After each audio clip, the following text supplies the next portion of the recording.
the Zoom. Otherwise, I think we are all present and accounted for. And yeah, for the record, Ms. Hart has stepped down as she has moved out of her district. So that's why, even though her placard is up there, she is not here. All right.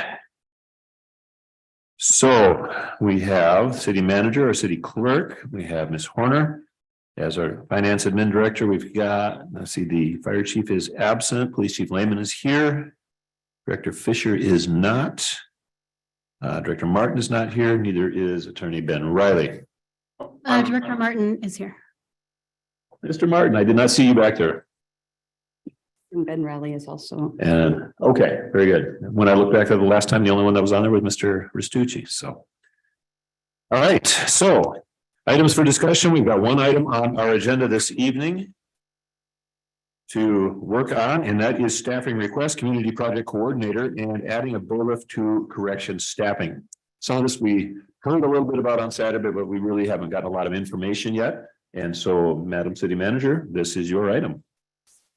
So I wanted to, actually, Jameson and I talked, and we saw two different areas that really we are lacking in help at the city.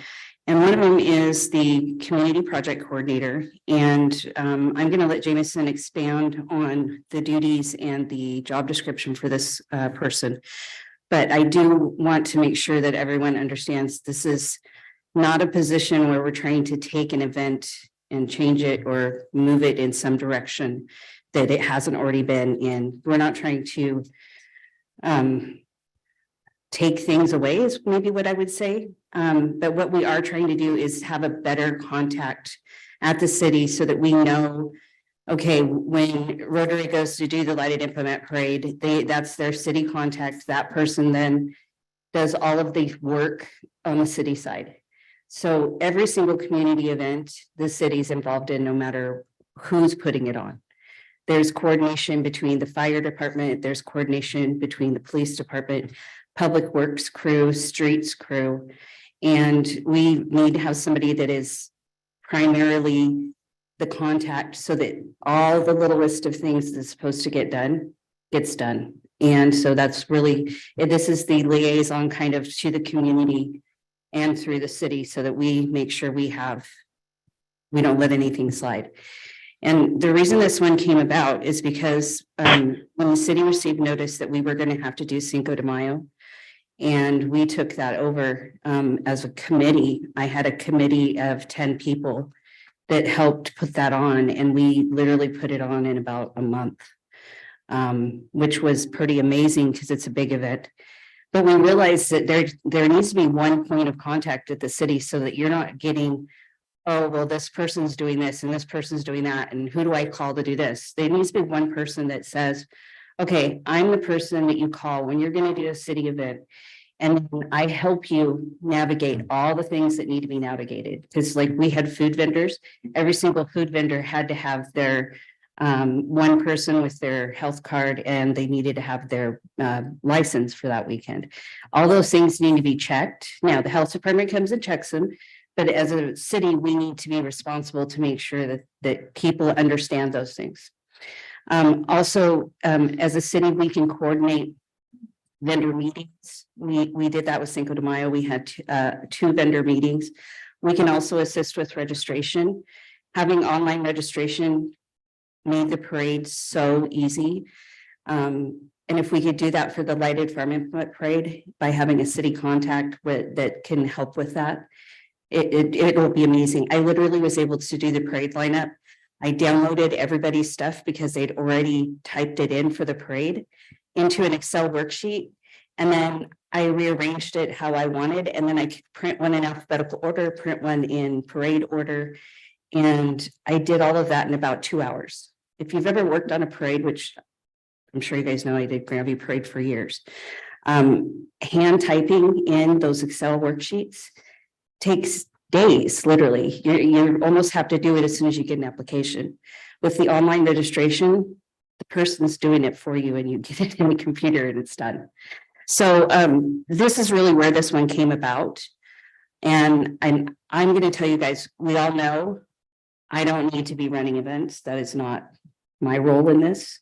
So I wanted to have a coordinator hired to really get out there and assist our community in getting things pulled off. Another example, I was at the swim team tonight. And if we had a coordinator, they could help them with the state champion or what is it, regional championships? Just the champion. The championships that we're hosting this year. They don't have enough parents to put on food. And so if we had somebody that could help them with registration for maybe a little food court or something to have available for the people down there, that would be really, really helpful. So this is where it came from. This is really kind of my request to Jameson. And I'm going to give you credit. She did all of the legwork for me. I gave her the idea. She did all the legwork. So I'm going to turn it over to Jameson and let her share with you the job description and kind of the meat and potatoes of the position. Hey, Ms. Horner. Thank you.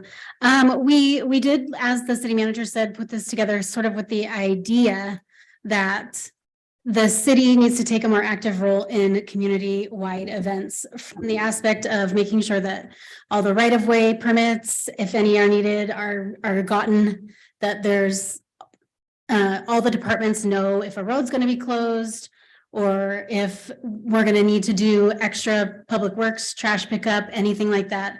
And we don't have one person that can answer those kinds of questions. And right now, people have to talk to multiple different departments to figure this out. In addition, we actually earlier this year, actually at the end of last year, we started with the Festival of Trees, was really the first event that the city sort of put on. And we realized that having that level of control, it is permissible use of funds to provide community organization, community events, community building events. And that having that level of control gave us the ability to really drive it in a way that we thought was beneficial to the community. And we were able to accept money for that. And so we can bring in revenue for these various events for different things, for rental spaces like we did for Cinco de Mayo for vendors, entrance fees. And this is all permissible revenue for us that will allow us, by putting a process into place, will allow us to manage the events more carefully and collect some revenue to offset the salary of an individual who could do this.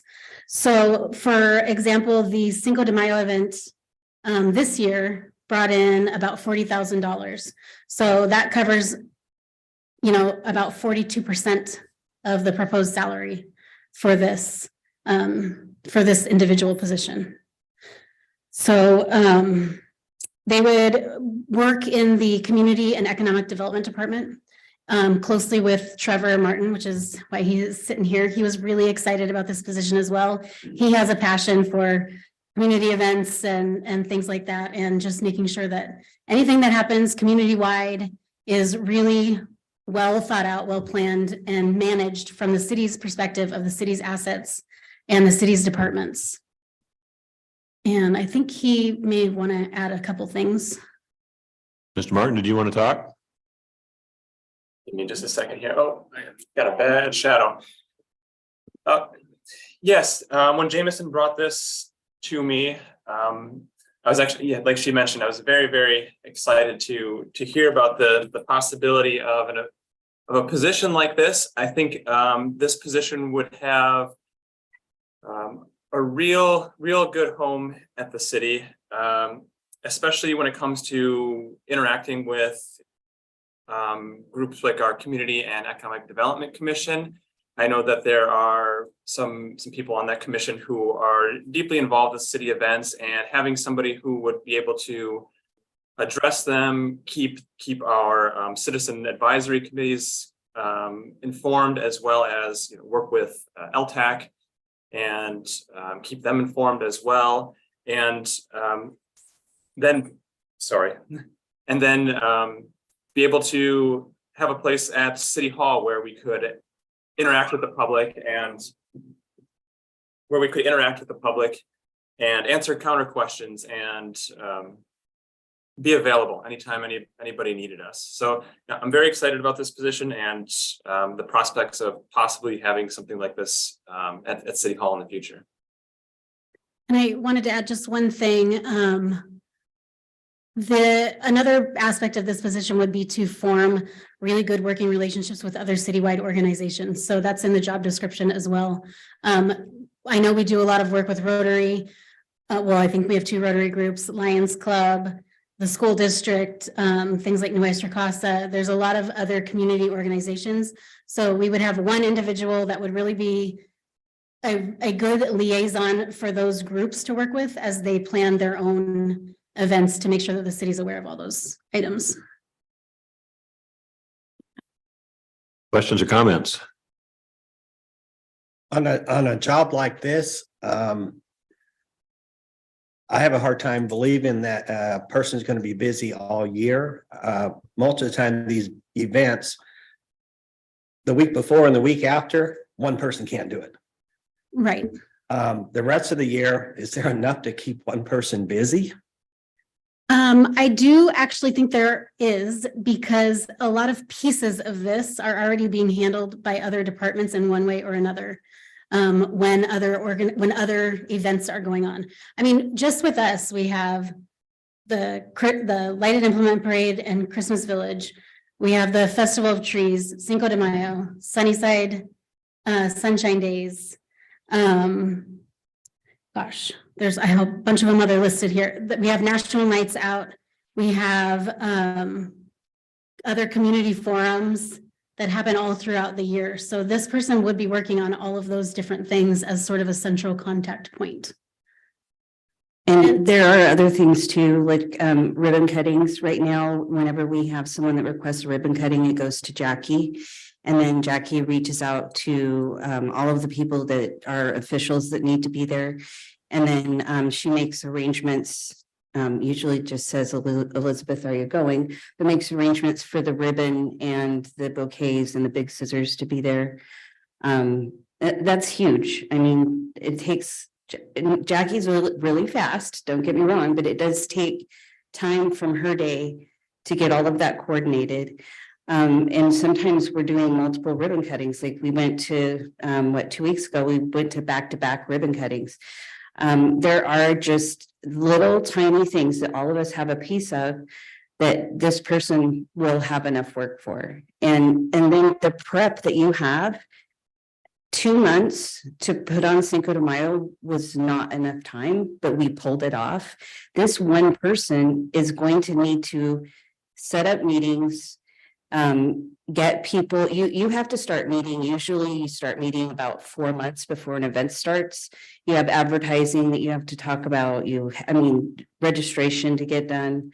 It is a lot of logistical. And so we're hoping that this person can be that central contact that does all of that kind of stuff and helps. And really, honestly, kind of takes on the role of what we used to use the Chamber of Commerce for, but this is going to be a city employee that can go out and do the things that the chamber does and monitor our events.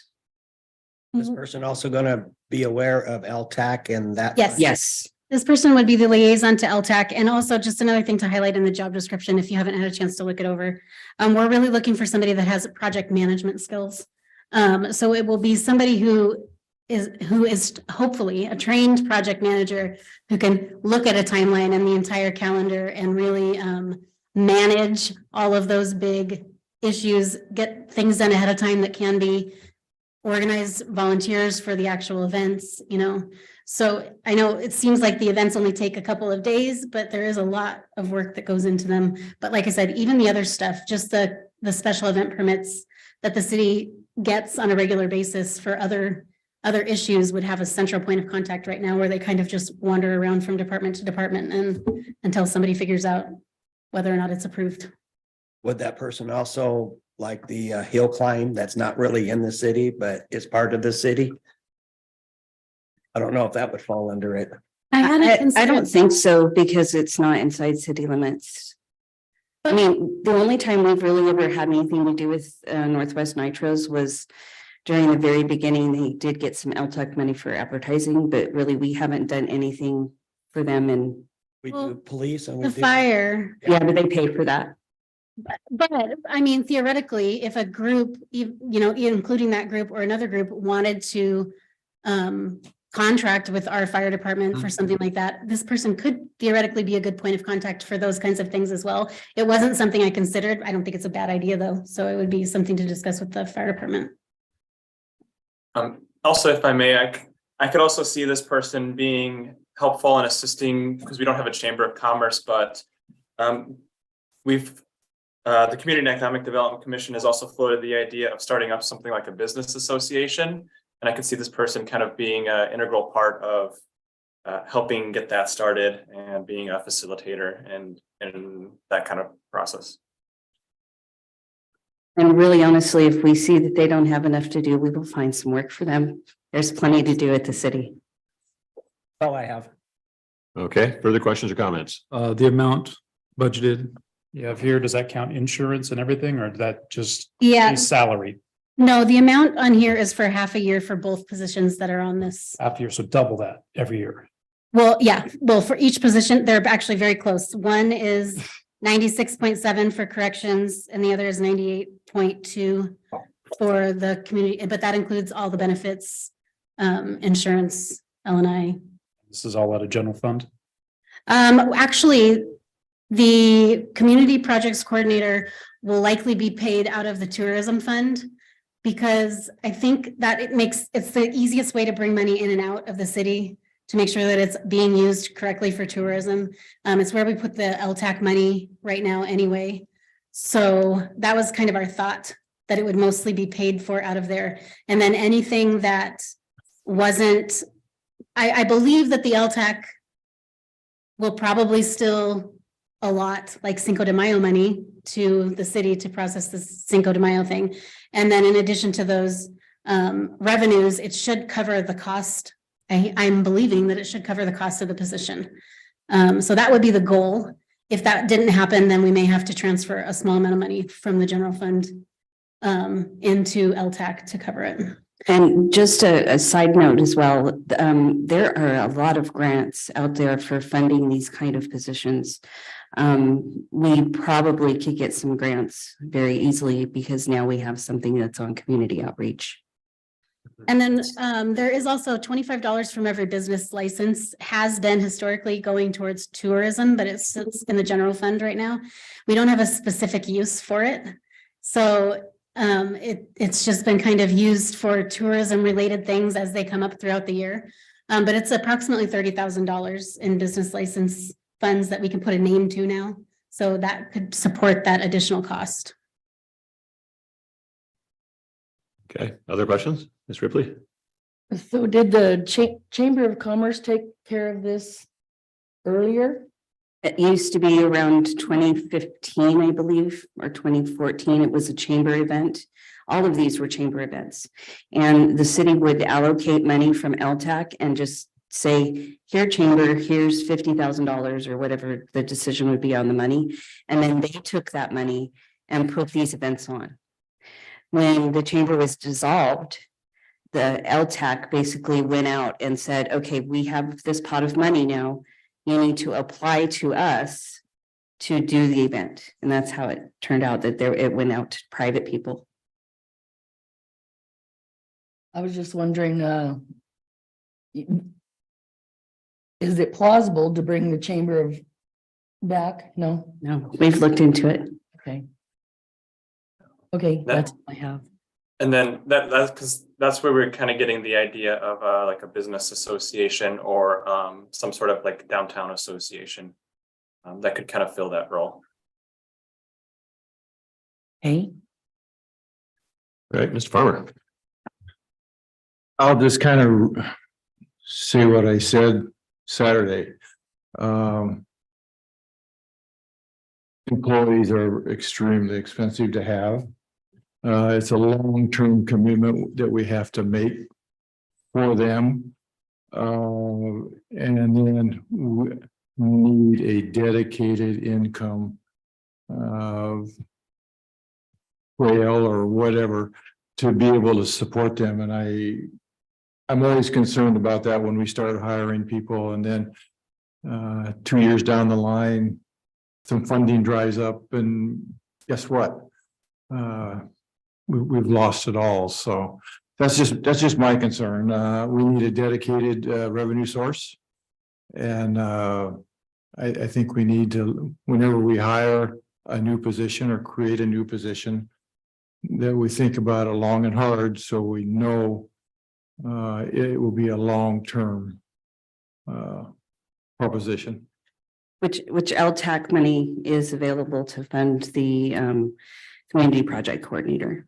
So with the funding, like just the revenue, like I said, from Cinco de Mayo this year, and the LTAC contribution, and our $30,000 of business license money, that does fund it. That's $100,000.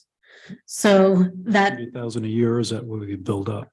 what was that? That 30,000 a year, or is that what we have built up? No, that's 30,000 a year.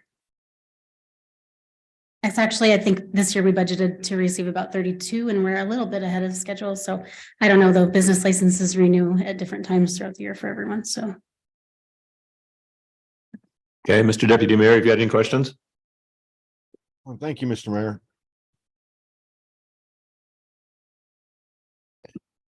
I kind of have the same concerns that Mr. Farmer has. When it comes to our organizational chart, I want to make sure that, we're filling the positions.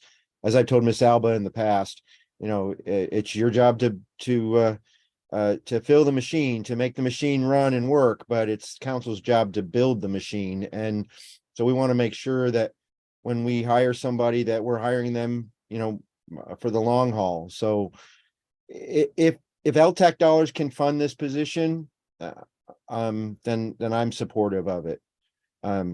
At least right now, and from what I've heard so far. That's all I have, Mr. Mayor. Thank you, sir. So we had some good comments and some good questions. This is all cause for something for you guys to think about and continue to be able to analyze. So I've got a couple. First of all, a comment. I think that a person like this, if they're getting most of their funding most of their salary is getting paid through LTAC, is there then the possibility they're going to bring in more LTAC funds by having events perhaps better coordinated or planned a little bit further in advance, or even adding to events? We would hope so. And Okay. I don't want to promise that when we're going over the job description, but it is sort of a goal that we would encourage economic growth and add events and things that are bringing people in. And it's a big focus of Trevor's as well. It's just a lot of this is in the building stage. So I don't want to promise it when we put the position in place, but that is the goal, to increase tourism, to increase economic growth for community events and make Sunnyside sort of a destination. Okay, so then my other comment or question is, so the city has kind of taken the lead in our signature events. So whether it's a lighted Christmas parade or Cinco de Mayo, we've kind of taken the lead in this. Is this going to mean that we're also going to try to take the lead in events like the Ale Fest or the 3-on-3 or Sort for a Cause or something like that? Or is this person just going to be just a contact person so that the organizers of this event can come up to that individual and say, okay, we need to get these things taken care of. Can you give me a list of all the things we have to do? And that person, and then the coordinator will take care of, okay, all the street closures and whatever you need for that. Make that happen between the two of them, or? Organizers and those groups own their own events. We're not trying to take over somebody's event. I mean, like, those are fundraisers for their own organizations. So that is not the intention. But all of those events have to fill out like a special event permit for putting those on and closing the streets and all that. So right now, the process is that application, I think, goes to Public Works first and then jumps around to different departments to figure out what everybody needs to do. This person would just handle that city portion of that. But if there are events like what happened with Cinco de Mayo this year that are, normal events that we have in town that we see that may disappear, that would be something that the city would feel in a good position because we have somebody available to sort of pick up if they're, integral to Sunnyside. So would this individual be able to encourage other events to come in? Perhaps Hope so. meet up with people? We keep hearing about this 3-on-3 basketball tournament thing that they've wanted to do, and they haven't filled out forms right for quite a few years. And I think we finally got them to fill out the forms correctly and, can help them with that process. Yeah. Because I know they've been really frustrated, but they, when I was on LTAC even, they couldn't get it done. And so somebody that can help them would really be good. I think one of the overwhelming things, sorry, just 1 second. I think one of the overwhelming things for groups when they get an idea to put something on and they want to do something is the fact that there are so many different things that go into it. And so I see this as being a very helpful position to people that want to put something on, because it's going to be an individual that can help them through the whole process. And the other thing that this person can offer is we could do the registration for that group. So let's say the 3-on-3 basketball or 509 insane. That's a good one. Or 509 insanity. Anyway, let's say they're going to do a tournament and they need somebody to help them with registration. That person could go in, set it up so they have an online registration, and then literally download them a report and email it to them. It's as a PDF or as an Excel or as a CBS file. And then they have all of their information all typed and ready to go for them.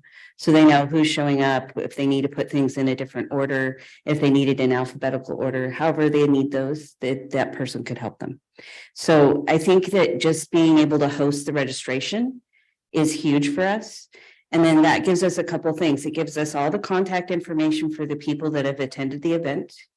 It also helps us with our LTAC report, because if you've been on LTAC, you know that nobody knows who attended and how many people are there, and that's kind of always an issue. And then the other thing that it does, it gives the city one point of contact. So if that person knows, okay, this is what's going on this day, and these are the people putting it on. And when people call, I have a flyer that says, okay, this is the event. This is how you register. This is the website you go to.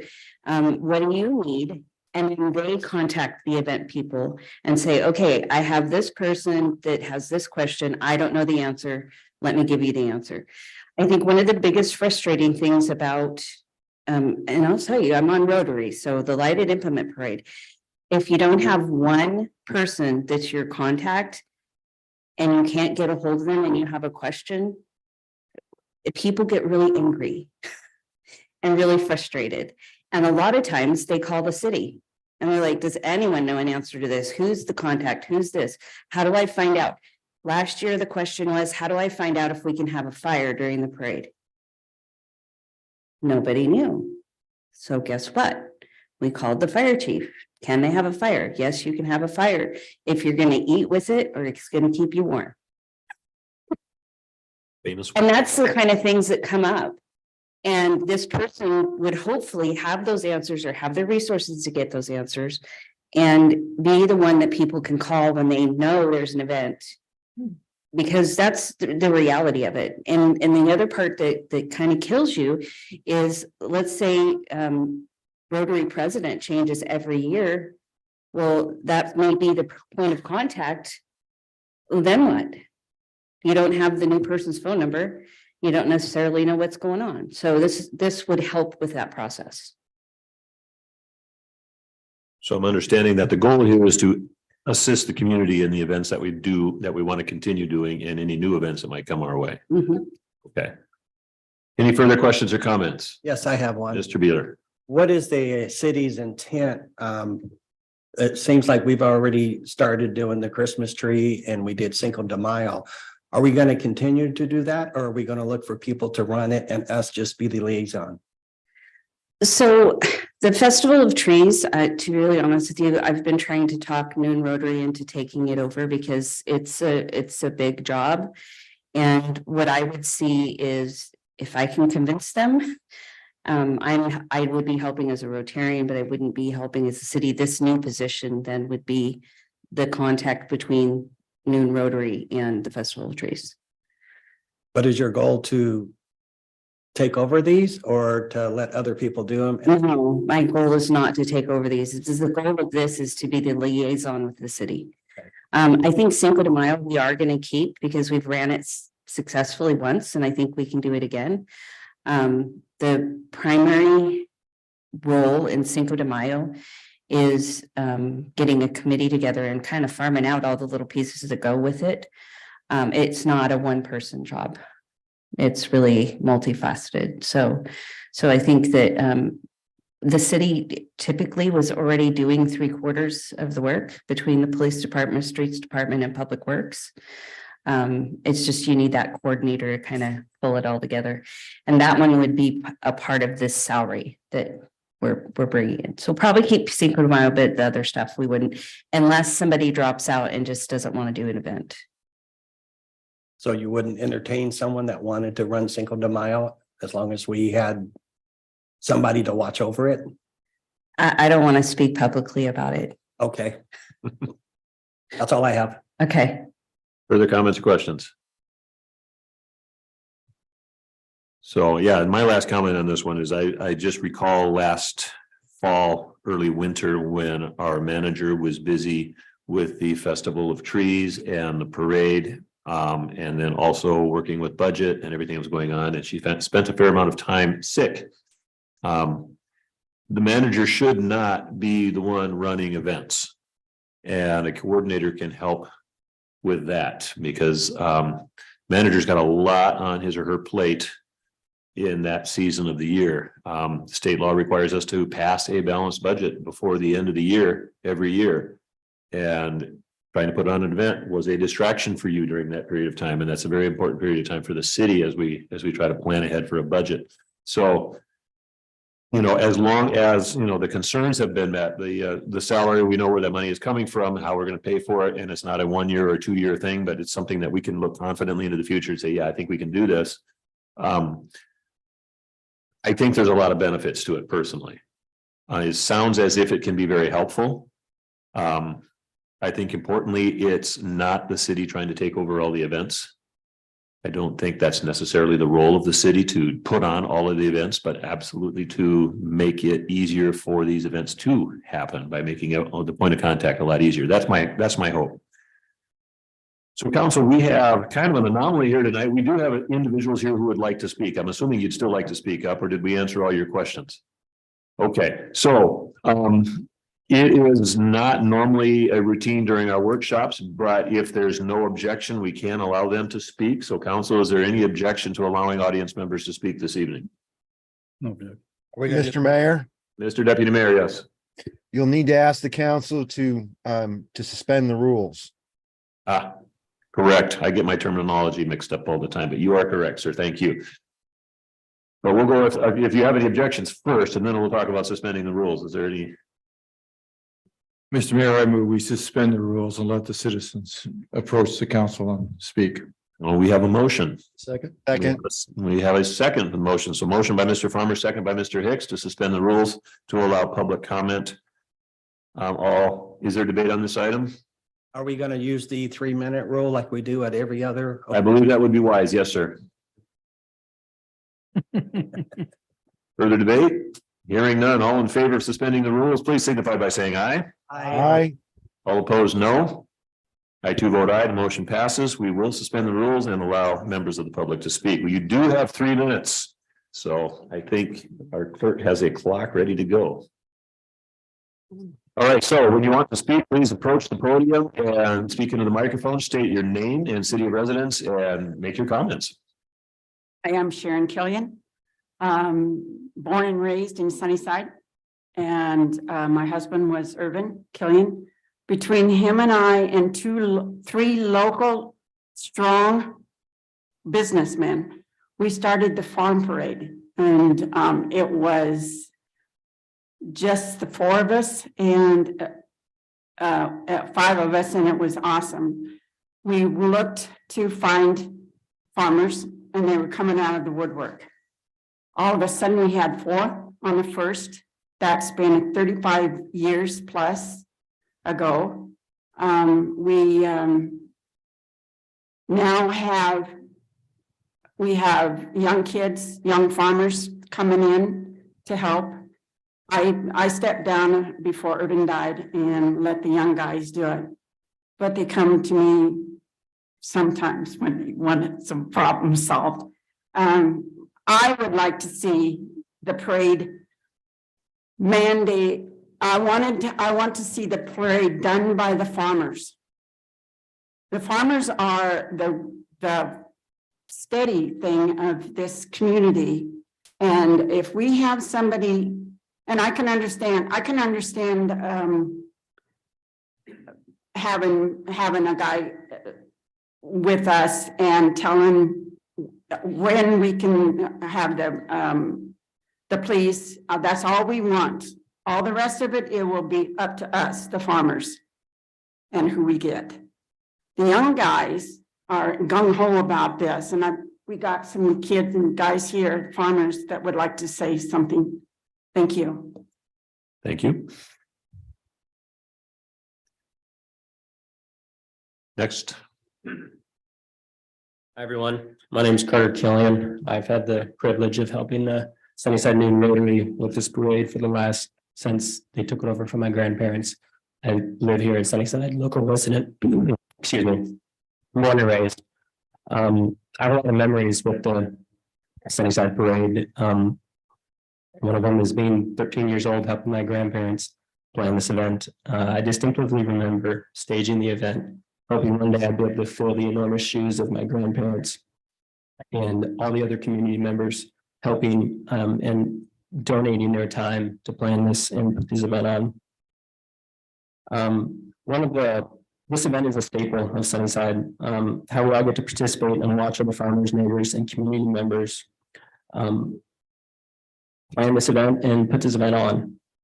One of the numerous things that alarms me about the city taking over or even hiring a person at a salary of $97,000 to plan a couple days out of the year it's been happening for the last 30 plus years of the Sunnyside Farm Implement Parade of people volunteering their time. Taking funding away from the Sunnyside New Rotary to then get money from numerous topics you guys brought up about IT.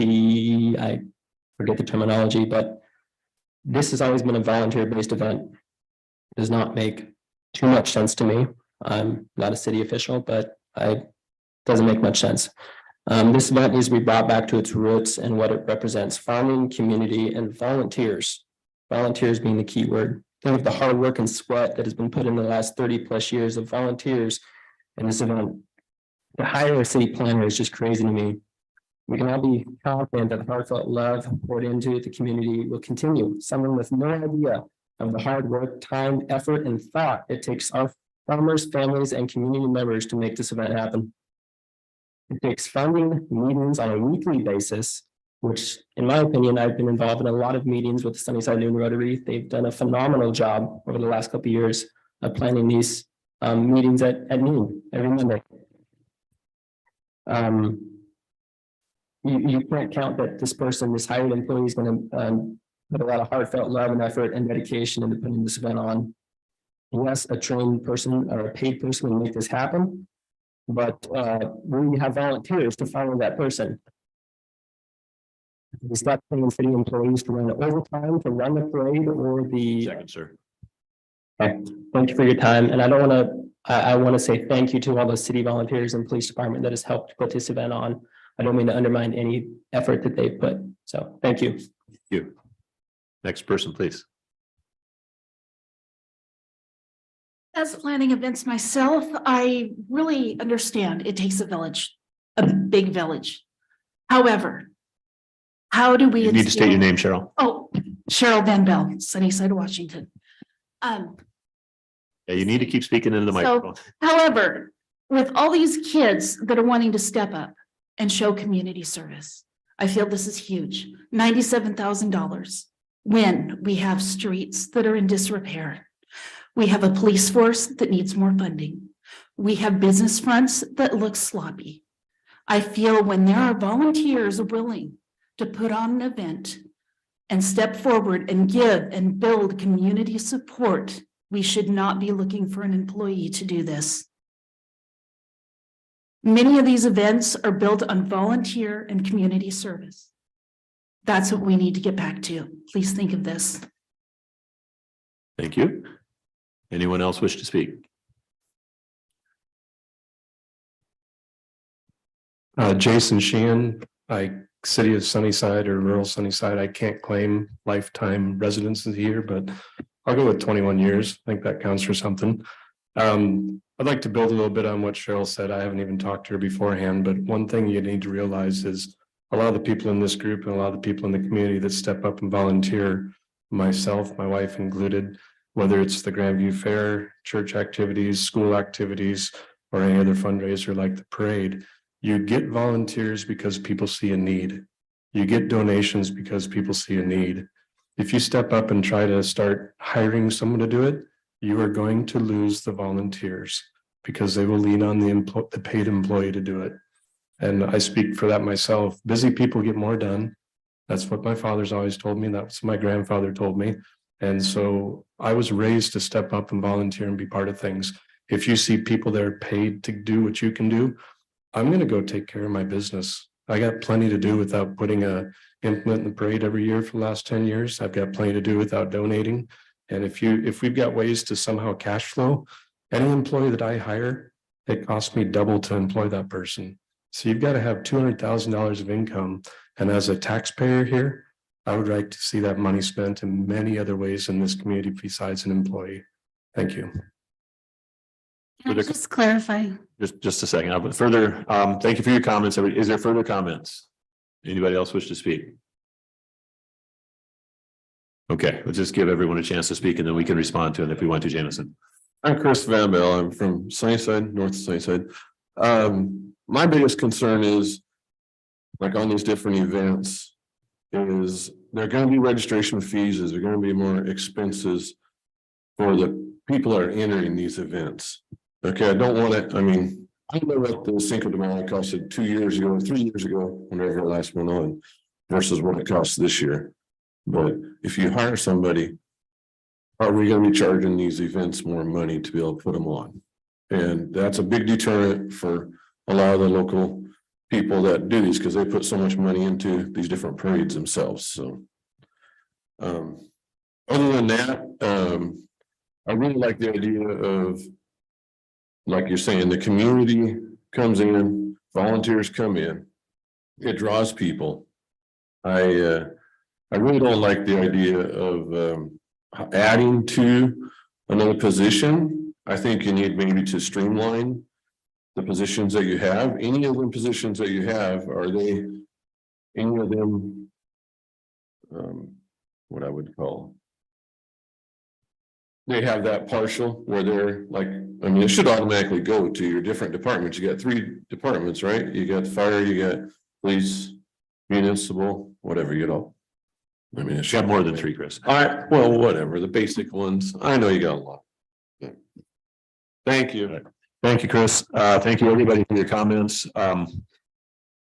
You guys are, maybe you're ahead of us on some of this. You know, some of this, we talked briefly about it on Saturday. We were warned that this was coming up for tonight's discussion, and then we waited for tonight, and you guys came in here maybe ahead of us a little bit.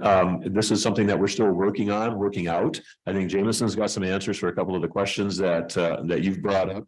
Normally, we don't respond to public comment, but I think in this environment on a workshop, we may be able to do that just a little bit more. So Jameson, I'll give you the floor and you can respond just a little bit. Just to make sure you were aware that the 100,000, we'll just round up, is including the insurance. So the salary is not that much. I want to say it was about 65, and then the taxes and insurance. 6 months? Well, the salary is set for a year, but we're only looking at a budget amendment for 6 months because that's all that's left in this year. Also, the funds that we're talking about using are not eligible for general fund usage. So these are funds that come in through lodging tax. So this money has to be used for the types of things that bring people into town that stay in our hotels. And then the Cinco de Mayo, I believe, Elizabeth can correct me, but I don't believe we increased any of those fees this year. No, we actually honored the booth space from last year, the people that didn't get their money back. We honored all of those and let them have free booths. And I really want to make sure all of you know This is not a person that is going to take away from the lighted implement parade. It's not going to change the way we run it. It's not going to add registration fees. It's simply a coordinator to help with volunteering and with getting things ready. And I'm in Sunnyside Noon Rotary. I've helped with the parade for years. And I mean, it's a big job. And really, honestly, I'm speaking now as a Rotarian. We've lost our coordinator for the lighted implement parade. She doesn't want to do it anymore. So we have to decide, are we going to pay somebody else as at Noon Rotary?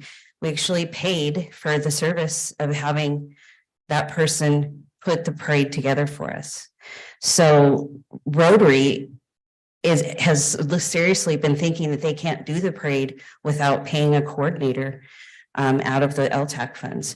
So just so you know, that has been a discussion at Rotary clubs, more than one meeting, that we don't know if we can put the parade together without Lindsay. Just be honest with you. So we know we are going to do it this year because we've signed up for it. But it's big shoes to fill when you have one person that's the contact and can do all of that stuff for you. And you guys know I'm kind of preaching to the choir, but the Rotary group does not have somebody dedicated that they can just have one person do it, like Lindsay was. The LTAC funds you're wanting to use, doesn't some of that money go to the Sunnyside for the? So, okay, then we're going down a rabbit hole here, but let me answer that real quickly. We get a certain amount of LTAC funds every year. And it varies from year to year because that is a tax on lodging and that comes into the city for the purposes of promoting tourism. And just for regulation purposes, it is for promoting people to come from 50 miles away or more. So it's heads and butts, people renting hotel rooms for the night. And then we get to tax some more on that and get to do stuff with it. Each organization that's going to put on an event requests a certain amount of LTAC funding. So it can range from $10,000 to $25,000 that the city is able to give them to facilitate advertising or whatever they need to be able to do to put this event on. So yeah, Miss Sunnyside gets money and the implement parade gets money. Cinco de Mayo gets money. The Sunshine Days, sorry, the word went out of my head there. All of those get a certain amount of funding. And then the city retains a certain amount of to hope to be able to do something in the future with that is also tourism related. So yeah, nobody gets all of it. So. Yeah. And the amount that I looked at to make sure that this salary was covered is only the amount that has historically gone to Cinco de Mayo. We did not touch any of the money. It would support the events that it currently supports. It does, and none of that is being transferred and moved from any of those events. The idea here is not for the city to take over all the events. The idea is to make it easier for those who are volunteering and working in those events to get all the information that they need so that they don't have to go running to every department head and try to find out what they need to know. Because if you have to talk to street department, then you have to go to the fire department, then you have to go to the police chief. It just gets you running around in circles, and sometimes you're going to get duplicate information or different stories from different people, and this would make it a contact point just to make your job easier as volunteers. How much is that you guys pay Lindsay to help organize the parade? That was a Rotary thing, and I'm not sure. I'm the treasurer right now, is about $12,000.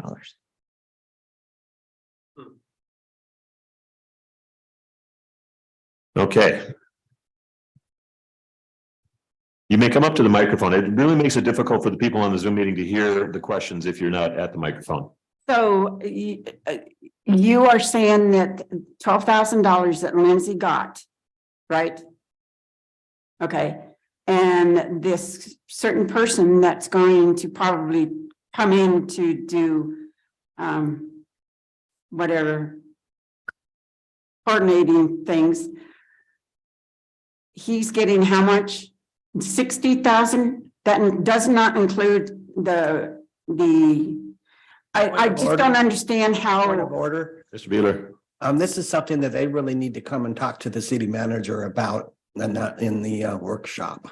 I would tend to read in the workshop, we tend to be a little bit more informal than we are in a regular meeting. However, we are starting to go down a pathway here. This is a workshop. It is a workshop. That's why I say we are a little bit more informal in a meeting like tonight. Mr. Mayor, we suspended the rules to allow public comment, but this is not a public forum. We can't go back and forth with people at the podium. Very well. But they can come and see the city manager at any time and get this information. By all Yes, means, and I would strongly recommend that they sit down with the manager to voice their concerns. I want to hear their concerns. But council can't go back and forth debating those concerns. It's not even our bailiwick. It's an administrative function of the city. all right. Thank you, Mr. Deputy Mayor. And thank you again for all your comments. I understand why you're concerned and I understand that you're concerned and there's nothing wrong with that. So make sure you contact the city manager and she will be happy to give you all the information that you need to make it clear in your minds what exactly we're trying to do here.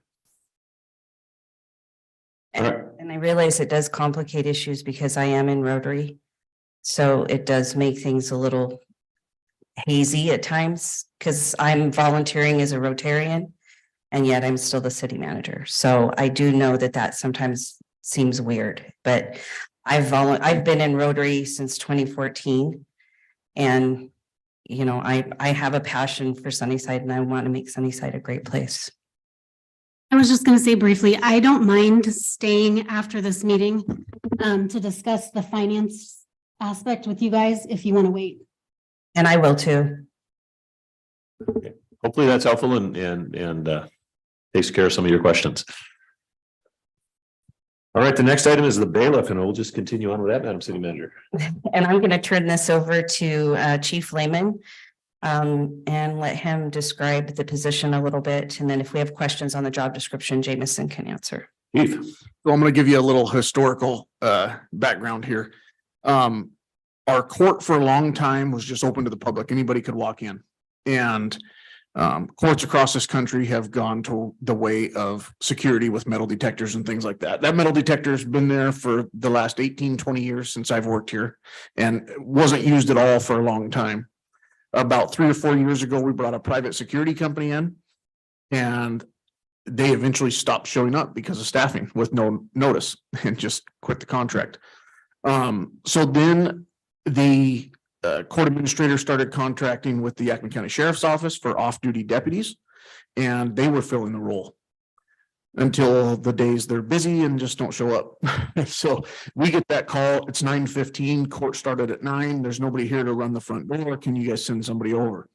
Well, as you guys know, we talked Saturday about our staffing levels. It's pretty difficult for us when we're running at what we consider minimum staff, which is 3 officers for the entire city, to pull somebody in to sit here for the day and manage a city with 2 officers. It's just not feasible. At times we can supply corrections staff, but that's few and far between because we have, as many of you know, contract agencies, and we have inmates that are contracted all up and down the Yakima Valley that we are responsible to get to courts all up and down the Yakima Valley. If we have a SELA inmate and they have court in SELA, if we have a inmate from a trooper books them here for a DUI and we have to get them to court in Yakima, we're responsible for that. So what we're proposing is we looked at the possibility of maybe a part-time bailiff, and that we kind of asked around to some retired cops, see if anybody was interested. That didn't go very well. So what we're proposing is a bailiff to run the front door here. And we've talked about even moving the security from the courtroom door out to the front of the PD, similar to the county courthouse or Yakima Police Department, or pretty much every other courthouse or police department. So if we run that at the front door and the bailiff would be there, that would have to be pretty much a full-time position. If the bailiff is just here at the court, that's 2 days a week, at least 2 full days, sometimes 2.5, depending on their workload. And we could keep that person busy in our jail otherwise. So that's the position. It would be more of a hybrid jail and bailiff. Council, questions or comments? Aren't we short staff right now back in the jail? We are. It would add 1 position that we could hire. Anyone else?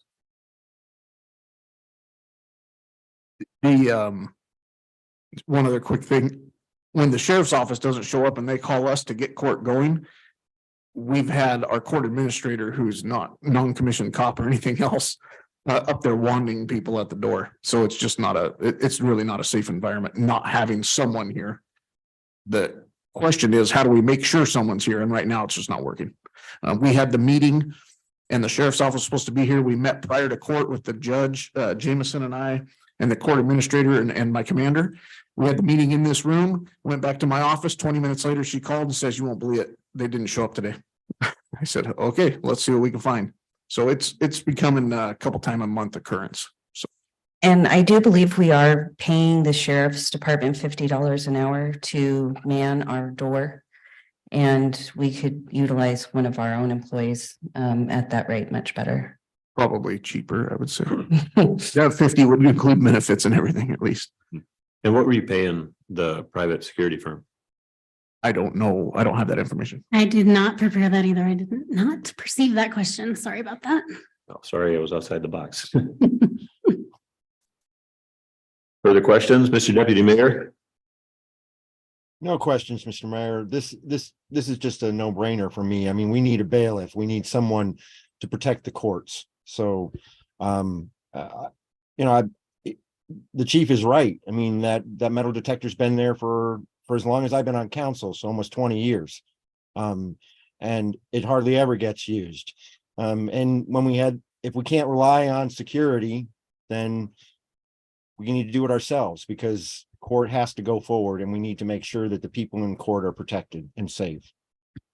Thank you, sir. So what we're talking about is a combination security at the front door and corrections personnel in the back when there's not court. Correct. Their primary function would be court security, bailiff type position. And then to keep them busy in the remainder of the time, they could help in the jail. But we have need for that position in the jail as well, don't we? Or are we We have making need for about 4 positions in the jail. Yes. I don't think I just want to make sure that we're not making up a job for somebody that we're. especially with the number of inmates that we operate. They're pretty light staffed back there. We're really operating that jail at bare bones, but we're making it work. When we have officers that handle their medications. We have officers that handle their food. We're bringing in food daily. We're storing it across the street in the freezer space. We have transports. We have officers dedicated just to do transports. We have electronic home monitoring that someone has to monitor. They're pretty busy back there. So to call them last minute, usually their sergeant ends up leaving his administrative duties and coming and covering. This is what ends up happening. So, Okay. I was just gonna say the benefit of the pay scale of a corrections officer is slightly higher than what a traditional bailiff would be, but the benefit of having it as a corrections officer is that we can always cover the schedule for vacations and whatnot, and they can go and work and do any of the functions in the jail. Okay. Further questions, comments? All right, very good. I would tend to agree with the deputy mayor. I think this one is a no-brainer. We've seen incidents across the country in the last few years where the courtroom is not necessarily a safe place. And we don't really want to see that happen in Sunnyside. We want to stop it before it gets in the door. And I would agree with the chief that the front door would probably be a better place for us to put that kind of security rather than already in the building and as they stroll into the courtroom and the metal detector hopefully goes off. So. All right, that's that topic. Next on our agenda is upcoming council meetings. Madam City Manager. Jackie, would you mind reading those since I don't have my laptop today? Sorry.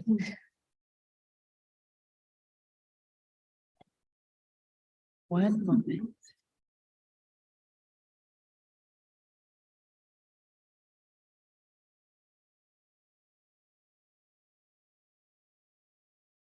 So for June 12th, classification and compensation schedule adjustment, union contracts and new position. For June 26th, it's SMC 2.02.020, update schedule of fees and charges And then we're gonna be moving these 3 public hearings out of this one and moving them a few meetings afterwards, but other than that, that's all we have. And I'm going to recommend to Jameson that she splits these into 2 separate line items in the next meeting so that you aren't doing them as one package. So that if you do have concerns about the community project coordinator, we can vote on that by itself. I think that'd be a good idea. And if there's further people who want to come and speak at the meeting where that comes up, they can certainly have that opportunity to do so. So. And hopefully all your questions get answered later tonight when you meet with the manager and Ms. Horner, and they can clarify all of that. All right. Well, there being no further business come before council, and if there's no objection, Mr. Farmer, you have your hand up to say something? Okay, sorry. So if there's no objection, this meeting is adjourned at 7:31 PM. Thank you, everybody, for being here, and good night. Good night, council. Thank you. Night.